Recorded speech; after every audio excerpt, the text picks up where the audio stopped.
Selamat datang kembali para pelanggan Bude Yanti yang terhormat. Pada saat ini Bapak Yanto akan kembali melanjutkan sebuah cerita tentang perjalanan Babang Tampan Xiaoyan dalam mencari istri baru. Saat ini kita akan kembali diperlihatkan dengan Xiaoyan yang sedang berenang melawan arus untuk kembali ke tempat Putri Duyung. Sedangkan di dalam klan Putri Duyung pada saat ini Qianning yang pada saat ini menunggu kedatangan dari Babang Tampan Xiaoyan.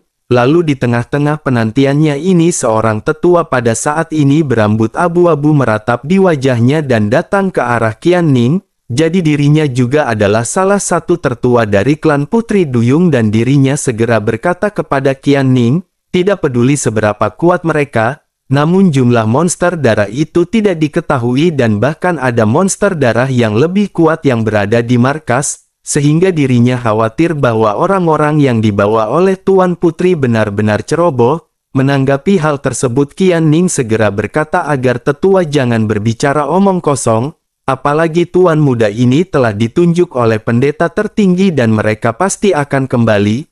Melihat penampilan cemas dari Qianning, tetua ini pun seketika meminta Tuan Putri Qianning untuk kembali dan beristirahat. Lalu biarkan dirinya menunggu kedatangan mereka sementara Tuan Putri beristirahat. Mendengar hal tersebut Qianning pada akhirnya dengan ekspresi serius mengucapkan terima kasih kepada tetua yang bernama Tetua Shizi. Qianning lanjut berkata bahwa dirinya akan menunggu tuan muda kembali ke sini dan jika dirinya tidak kembali maka Qianning akan mencarinya. Pada saat ini semua orang benar-benar dalam kondisi cemas menunggu kehadiran Xiaoyan. Mereka adalah satu-satunya harapan terakhir bagi ras Putri Duyung demi keberlangsungan kehidupan mereka. Sementara itu tetua yang bernama Tetua Shizi pada saat ini terlihat pesimis. Tentu saja hal itu dikarenakan mereka telah lama bertempur melawan monster darah. Semua orang pada saat ini hanya bisa menunggu dengan cemas atas kembalinya kelompok Xiaoyan. Waktu menunggu ini benar-benar terasa menyiksa hingga akhirnya terdengar suara gemuruh di dalam air.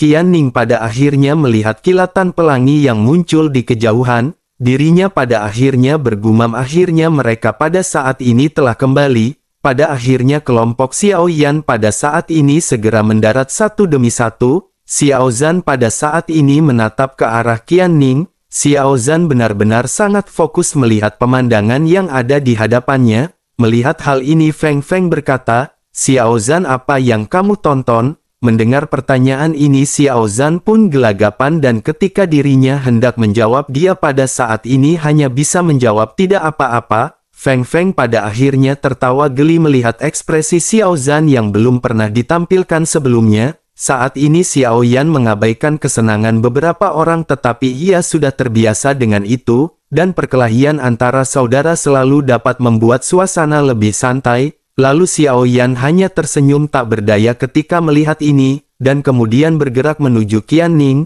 Xiaoyan apakah kamu baik-baik saja untuk pergi kali ini? Saat ini Qianning memandang tubuh Xiaoyan dengan cemas dan makna dari kekhawatiran itu sudah jelas. Lalu ketika Xiaozan melihat bahwa Qianning begitu peduli dengan Xiaoyan maka dia segera berlalu.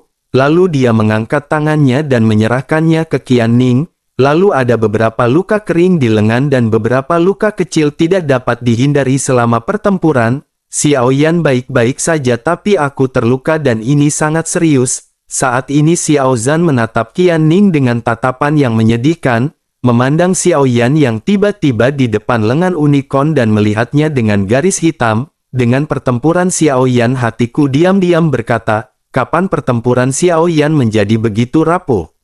Saat ini Qianning juga bergegas melewati tanpa khawatir dan jari-jarinya yang ramping dengan lembut memegang lengan Xiaozan, dan aroma lembut yang menyertai permukaan membuat Xiaozan gemetar. Luka telah mengering, tetapi lebih baik untuk membalutnya. Keluargaku memiliki salep yang sangat istimewa yang sangat efektif untuk cedera eksternal dan tidak akan meninggalkan bekas luka. Saat ini Qianning benar-benar mulai menangani luka-luka di Xiaozan. Lalu Xiaozan dengan hati-hati memberi obat pada Xiaozan yang memandang dengan penuh perhatian pada gadis cantik yang dengan lembut membalut lukanya seperti seolah sedang bermimpi. Kemudian Qianning bertanya dengan lembut, apakah itu sakit? Xiaozan berkata sedikit malu, Xiao Yan memandang Xiao Zhan dengan lelucon lucu di sampingnya. Tidak ada, terima kasih Tuan Putri atas perhatianmu. Saat ini Xiao Zhan sepertinya merasa sedikit memandang Xiao Yan, lalu ekspresi yang menyala-nyala membuat pertengkaran itu semakin memalukan.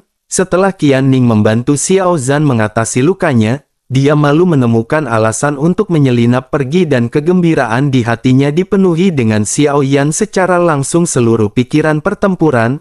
Xiao Zhan pertama kali merasa bahwa itu adalah hal yang sangat indah untuk menyukai seseorang sendirian. Setelah menonton Xiao Zhan dengan tenang mengambil beberapa langkah, dia mulai mengungkapkan bentuk aslinya. Dia sangat senang sedangkan Qian Ning tertegun. Lalu tiba-tiba menutupi mulutnya tersenyum dan merasa terhibur dengan penampilan Xiao Zhan. Qian Ning tertawa. Xiao Yan juga tersenyum pahit ketika melihat Xiao Zhan. Aku tidak menyangka bahwa pria yang terlihat seperti 5 besar dan 3 pria tebal masih memiliki sisi yang lucu. Xiao Yan berkata jika Xiao Zhan biasanya tidak suka ini, kata Xiao Yan perlahan, dan pipi Qian Ning memerah setelah berbicara. Dia secara alami mengerti arti Xiao Yan dan tiba-tiba merasa sedikit malu. Qian Ning mengguncang topiknya dan mengatakan putra monster darah.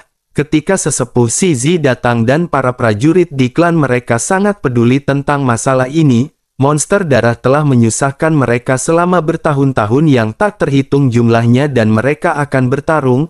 Mata orang yang tak terhitung jumlahnya tertuju pada Xiao Yan. Mereka semua menunggu jawaban Xiao Yan yang terkait dengan keselamatan putri duyung mereka di masa depan. Semua sudah mati, satu tidak tersisa, kata Xiao Yan datar dan beberapa dengan nada setuju. Saat ini beberapa karakter sederhana diucapkan dari mulut Xiao Yan setelah keheningan singkat. Mereka mendengar keributan dan bahkan Qian Ning dan Zizi Elder memiliki wajah yang luar biasa. Tuan Xiao Yan, kami memiliki pemahaman tertentu tentang monster darah yang telah berurusan dengan kami untuk waktu yang lama. Ada 9 bintang kuat dalam monster darah dan ada lebih dari 1. Lalu karena itulah mereka memukul saya dengan buruk. Qian Ning agak takut membayangkan pernyataan Xiao Yan. Tidak hanya Qian Ning akan tetapi juga putri duyung lain memandang Xiao Yan dengan mata yang luar biasa. Membunuh semua mustahil. Aku tidak tahu ada berapa puluh ribu monster darah di sana. Selain itu hanya beberapa dari kalian yang akan membunuh mereka semua. Aku merasa tidak mungkin. Saat ini suara-suara pertanyaan terus berdering. Mereka tidak memiliki prasangka terhadap Xiao Yan. Tetapi mereka tidak dapat mempercayai fakta bahwa Xiao Yan telah membunuh semua monster darah ini. Lalu setelah Xiao Yan membalik telapak tangannya saat ini ribuan kristal darah muncul. Meskipun volumenya tidak besar, namun mereka semua disatukan dan sangat menyilaukan. Kemudian lampu merah segera terpantul di wajah semua orang. Lalu keributan itu lebih keras dari sebelumnya dan masing-masing terpana. Di sini ada ribuan kristal darah di sini. Sulit untuk satu kristal darah muncul di 100 dari 8 monster darah bintang 8. Namun Anda benar-benar memiliki ribuan. Xiao Yan, berapa banyak monster darah yang Anda bunuh? Saat ini Qian Ning memandang tumpukan kristal darah sejenak dan sedikit terdiam. Lalu Xiao Yan pun berkata jika dia memang membunuh 100.000 monster darah bintang 8, 3 monster darah bintang 9, dan monster darah dengan kekuatan puncak 9 bintang yang kuingat bernama Jenderal Dewa Darah Jahat. Apa? Tetua Zizi terkejut dan menatap Xiao Yan di matanya penuh dengan ketidakpercayaan. Jenderal Dewa Darah Jahat, kamu benar-benar membunuh salah satu dari 7 Jenderal Dewa. Si Penatua Zizi tidak terlihat sangat bersemangat saat ini. Wajahnya menjadi lebih cemberut dan dia tiba-tiba penuh kecemasan. Apa yang terjadi ketika Penatua putranya membunuh 7 dewa? Bukankah itu hal yang baik? Semua monster itu harus dibunuh. Qian Ning bertanya sedikit bingung ketika dia melihat Penatua putranya. Itu bukan hal yang baik. Jika monster darah datang dengan kekuatan klan kita saat ini, dan jika ada monster darah yang lebih kuat datang setelah mereka, maka aku takut klan kita tidak bisa lepas dari musibah. Penatua Zizi mengungkapkan kekhawatirannya lalu Xiao Yan mendengar alisnya sedikit mengernyit. Akan tetapi kekuatan puncak bintang 9 dari Dewa Darah Jahat itu hanya tak terkalahkan di matanya. Para penatua yakin bahwa yang disebut 7 dewa besar ini hanyalah barang biasa. Jangan khawatir tentang spesies alien semacam itu. Bahkan jika mereka memiliki kekuatan dosian, maka aku berani bertarung melawan mereka. Dan karena aku telah datang ke sini maka secara alami aku akan melindungi mereka. Xiao Yan berpikir sejenak lalu menghibur perlahan. Si sulung si menatap mata tegas Xiao Yan lalu mengerutkan kening dan mengangguk tanpa sadar. Kemudian dia tidak menyangkal bahwa pria di depannya sepertinya memiliki kekuatan seperti itu, dan berani mengatakan hal seperti itu dan Xiao Yan selalu memiliki keajaiban yang tidak bisa dijelaskan. Selain itu hanya 6 orang yang membunuh 108.000 monster berdarah, 3 monster berdarah bintang 9 dan 1 dari 7 dewa darah jahat setingkat dewa, selain itu juga tanpa cedera, sehingga hal ini cukup membuktikan bahwa dia bukan omong kosong tetapi dia benar-benar memiliki kekuatan ini. Katakan itu buat janji ini, akan tetapi luka-luka Pastor Wang semakin dan semakin serius. Aku takut dia tidak bisa menunggu putranya kembali ke Nirvana ke-9. Qian Ning baru saja tenggelam dalam kegembiraan kemenangan Xiao Yan setelah semua kembalinya kemenangan mereka, dan kemudian memikirkannya sang ayah yang terluka parah, sehingga membuat dia kembali jatuh dalam kesedihan dan hatinya sangat tidak nyaman. Memang benar bahwa jika para putri mengatakan bahwa mereka harus melintasi reruntuhan dan kemudian kembali ke rawa elf setelah air terjun, waktu untuk bolak-balik tidak akan cukup. Selain itu tidak ada jaminan bahwa akan ada kecelakaan di jalan. Aku tidak tahu apakah ada cara lain. Tidak ada harapan untuk menyeberangi reruntuhan dan air terjun berlawanan. Xiao Yan mengerutkan kening menghitung. Waktu memang tidak cukup untuk berjalan bolak-balik. Bahkan jika itu bergerak dengan kecepatan penuh, belum lagi 9 putaran nirvana kubis Cina yang ditanam di mana saja dapat diambil hanya dengan melemparkannya ke tanah. Beberapa orang juga terdiam, yang memang merupakan masalah yang sangat mengganggu. Apakah tidak ada cara lain selain mengubah 9 buah nirwana? Mata Qian Ning yang menunggu menatap Xiao Yan dan Xiao Yan menggelengkan kepalanya dengan senyum pahit. Sebelumnya itu membantu Nan Erming membentuk kembali tubuh, akan tetapi keberuntungan Nan Erming benar-benar baik. Selain itu dia tidak hanya memiliki batu hamil, tetapi juga jiwa kuno, dan keduanya sangat diperlukan, dan jika tidak ada Raja Dragon Scale pada saat itu di mana jiwa Einar yang tersisa, maka saya khawatir peluang suksesnya tidak besar. Oleh karena itu selain buah nirwana 9 putaran, maka Xiao Yan tidak bisa memikirkan cara lain untuk menyelamatkan Raja Putri Duyung, dan jika ada cara lain Xiao Yan akan membantu hantu membentuk kembali tubuh lama, dan tidak akan membuang waktu untuk menjadi emas berjalan di sekitar lautan. Tidak ada jalan pintas tetapi jalan pintas ini terlalu berbahaya. Penatua Shizi batuk 2 kali lalu berkata dengan sungguh-sungguh. Xiao Yan dan Qian Ning memandangi Penatua Shi, tapi para penatua mengatakan tidak apa-apa, dan mereka tidak takut akan bahaya besar. Xiao Yan bertanya, jika ada jalan pintas, itu adalah hal terbaik dan Xiao Yan juga bersedia membuat terobosan. Penatua Shizi berpikir sejenak menatap Xiao Yan dengan mata tegas, dan berkata dengan napas panjang, jika kamu ingin mencapai Elven Marsh dari sini, bahkan jika kamu berjalan lurus itu akan memakan waktu 1 tahun untuk mencapainya, namun kamu dapat menggunakan arus bawah untuk kembali ke lubang cacing alami yang terbentuk secara alami di bawah dasar laut menyusut menjadi terpendek. Penatua Shizi menjelaskan sedangkan Qian Ning menggelengkan kepalanya segera ketika dia mendengarnya. Penatua Shizi meskipun beberapa orang telah berhasil melewatinya, tetapi koneksi lubang cacing seperti sarang dan ada ribuan lubang. Jika Anda mengandalkan bagian dalam arus bawah, maka Anda tidak tahu kemana Anda akan pergi, dan rumor mengatakan bahwa ada monster kosong yang menelan orang di lubang cacing tetapi mereka tidak boleh pergi. Ekspresi Qian Ning bermartabat karena legenda lubang cacing saat ini telah menyebar. Ia memiliki kekuatan merobeknya sendiri yang kuat, sehingga tidak mungkin menyentuh 8 bintang dan 9 bintang biasa, dan ini adalah sesuatu yang sangat diketahui Xiao Yan. Kecuali Xiao Yan semua orang telah diliputi oleh arus bawah dan luka kecil dan besar. Xiao Yan mendengar alisnya mengerutkan kening. karena arus bawah yang disebutkan oleh Qian Ning dan CZ Elders mungkin adalah arus bawah yang baru saja mereka alami. Arus bawah ini langsung menuju dasar lautan. Ini tidak buruk. Lubang cacing di kota Jucheng adalah tingkat keamanan konstruksi buatan secara alami terbukti dengan sendirinya.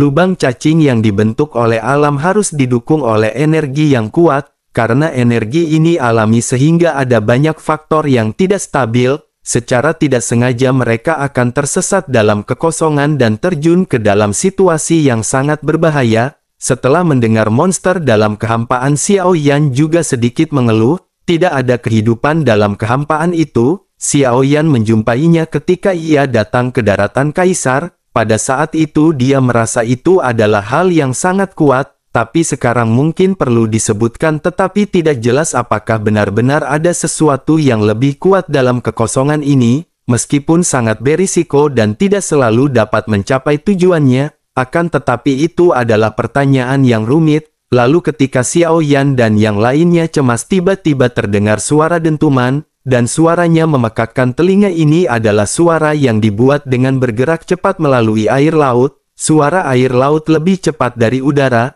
Tentu saja Xiao Yan mengerutkan kening lalu memutar kepalanya dengan tajam dan melihat sepanjang suara. Putri, ada dua napas yang mendekati Putri Duyung dengan cepat. Saat ini seorang penjaga datang dengan cepat dan berkata dengan sungguh-sungguh ke tangan Qian Ning, "Benar-benar di sini." Wajah Penatua CZ menunjukkan kecemasan. Xiao Yan baru saja membunuh Jenderal Dewa Darah Jahat, dan tidak mengharapkan balas dendam ini datang begitu cepat. Datang dan datang, aku akan memeriksanya. Beberapa dari yang disebut 7 dewa besar akan dapat menanggung gelar seperti itu.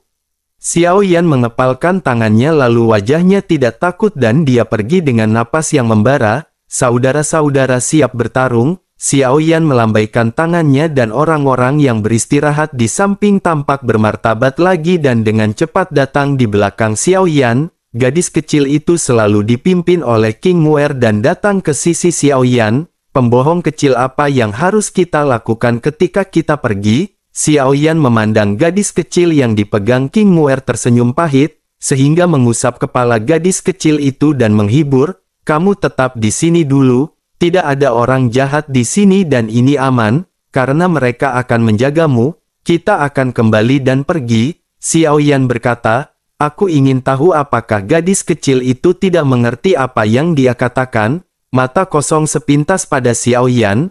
Matanya berbalik dan dia beralih ke suara ledakan itu. Naga, naga, gadis kecil itu berbicara lagi masih dengan dua kata yang sama, seolah-olah dia hanya bisa mengucapkan kata naga. Xiao Yan tidak tahu apa yang ingin diekspresikan gadis kecil itu, tapi dia tidak bisa mengendalikan begitu banyak sekarang, dan jika itu benar-benar monster darah yang mengejarnya, maka itu akan diselesaikan. Saat ini gadis kecil itu tetap di tempatnya, lalu Qian Ning datang ke gadis kecil itu, kemudian tersenyum lembut pada gadis itu dan memegang tangan kecilnya.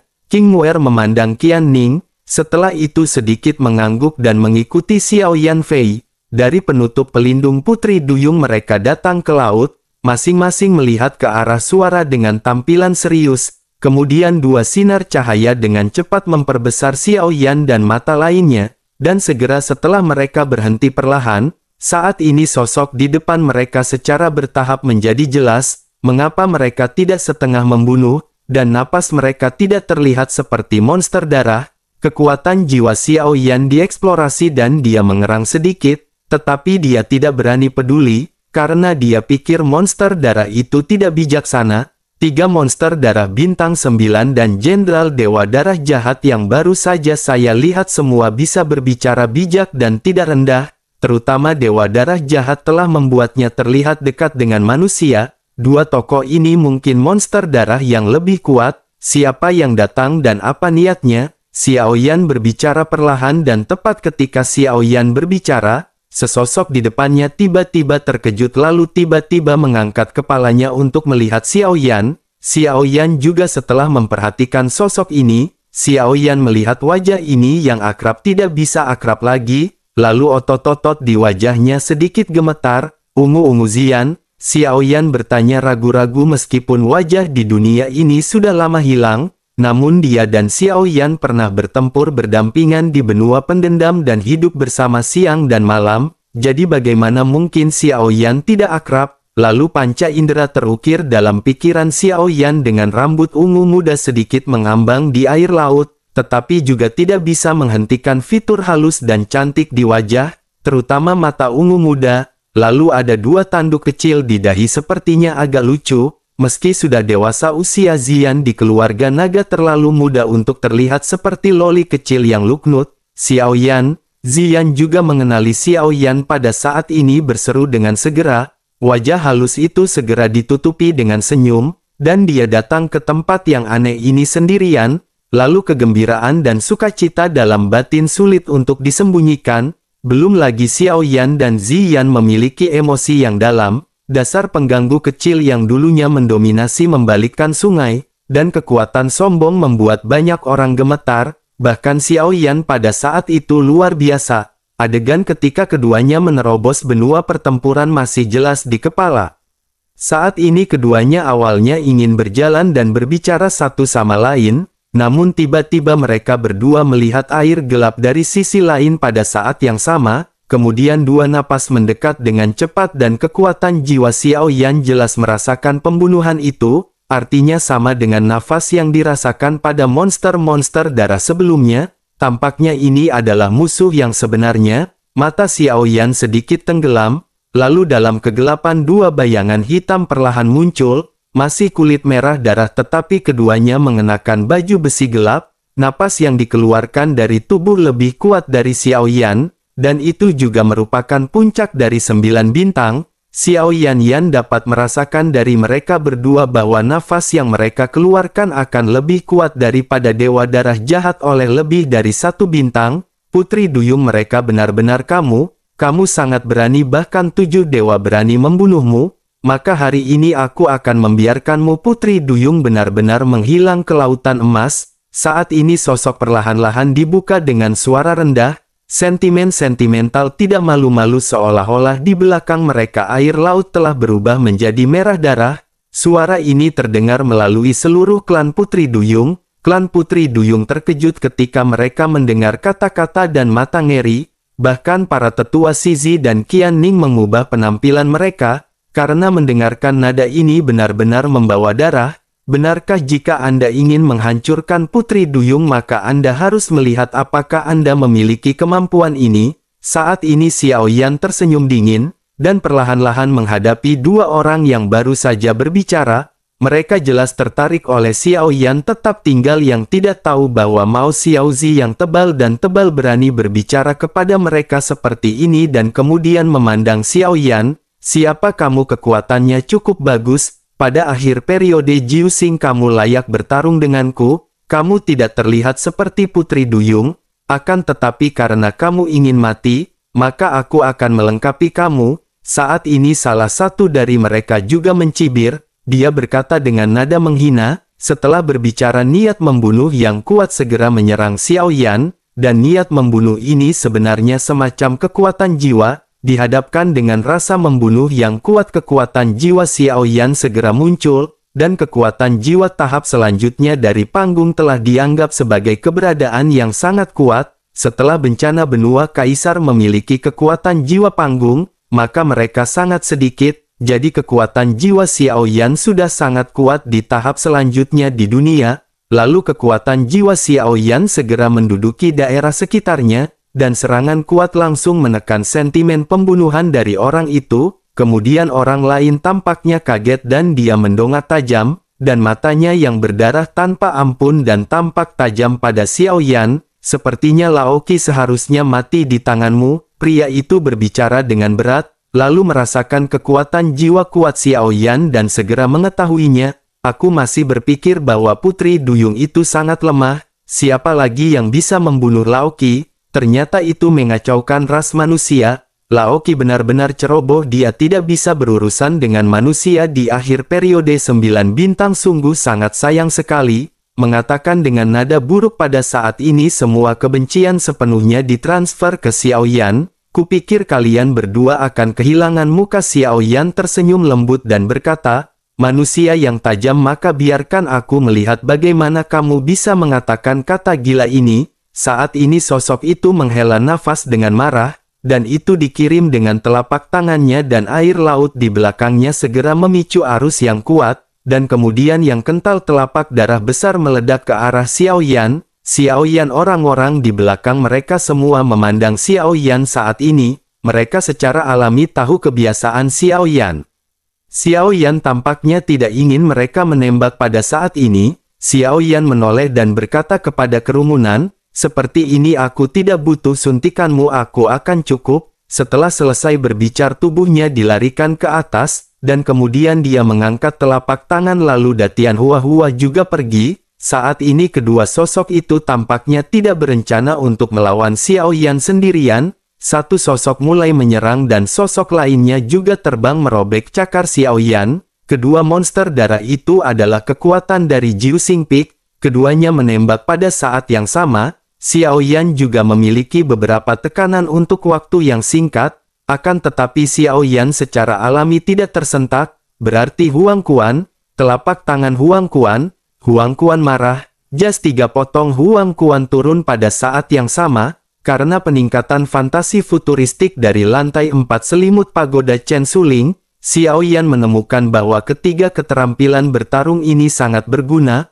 meskipun tampaknya hanya makanan pembuka, mereka sebenarnya semacam pertempuran, dan sangat perlu untuk menyerang, lalu serangan semacam itu tidak hanya kuat, tetapi juga untuk menguji realitas virtual lawan. Dan jika Anda langsung menggunakan kartu Hall, maka itu bukan pilihan yang bijaksana. Xiao Yan telah melalui pertempuran yang tak terhitung jumlahnya, dan dalam menghadapi musuh Xiao Yan tidak pernah mengurus dirinya sendiri, karena kehati-hatian inilah yang dapat dicapai Xiao Yan hari ini.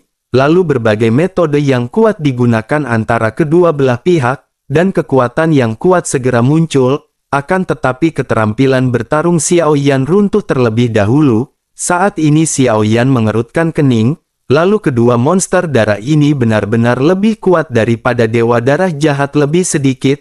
Xiao Yan saja sudah cukup untuk menghadapinya sendirian, dan mereka berdua masih memberi tekanan besar pada Xiao Yan. Lalu Xiao Yan memandang telapak tangannya. Kemudian nyala api naik dan berubah menjadi nyala api kuno membelah dan ini menyelesaikan serangan keduanya. Lalu Xiao Yan sendiri juga tidak berdampak parah dan tubuhnya mundur sedikit. Saudari Long Qiong bantu dialah yang saya katakan sebelumnya, orang pertama yang menerobos Dou Di dan datang ke daratan Dou. Ziyan berbalik ke wanita di sebelahnya yang tinggi, kemudian armor batu giok ketat alis seperti pedang. Meskipun dia adalah seorang wanita, tetapi tidak memiliki kelemahan sedikit pun, tetapi meledak dengan temperamen yang kuat. Mungkin ini adalah karakteristik keluarga naga, termasuk Ziyan. Tubuh secara alami mengungkapkan sebuah mendominasi, seolah-olah ras mereka dilahirkan dengan rasa supremasi. Oke, Long Qiong mengangguk dan dia setuju, dan ketika dia melihat di tangannya tombak naga hitam dan tubuh hitam muncul, begitu dia muncul ada suara nyanyian naga di telinganya. Ternyata itu juga tahap akhir dari Jiuxing. Kedua monster darah secara alami merasakan napas dari Long Qiong dan segera mengubah penampilan mereka. Xiao Yan mengerutkan kening dan berbalik untuk melihat Long Qiong yang akan datang yang berarti membantunya. Xiao Yan juga langsung mengerti bahwa Ziyan yang meminta Long Qiong ini untuk membantunya. Terima kasih atas kebaikanmu. Tetapi aku masih bisa berurusan dengan mereka, jadi aku tidak akan menyerah. Xiao Yan berkata perlahan menolak Long Qiong yang ingin membantunya.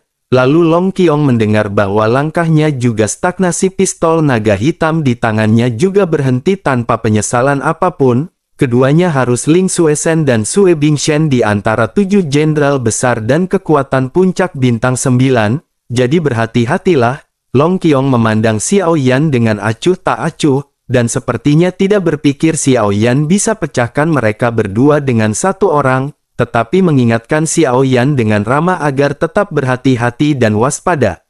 Menanggapi hal tersebut Xiao Yan pada saat ini hanya tersenyum dan kembali menoleh ke arah keduanya. Sementara itu melihat penampilan Xiao Yan ini, Ziyan si bocil Luknut pada saat ini menghentakkan kakinya dan tersenyum masam. Ziyan pada akhirnya lanjut berkata bahwa orang ini masih sangat agresif seperti sebelumnya dan sangat maniak dalam bertarung merebutkan nasi kotak.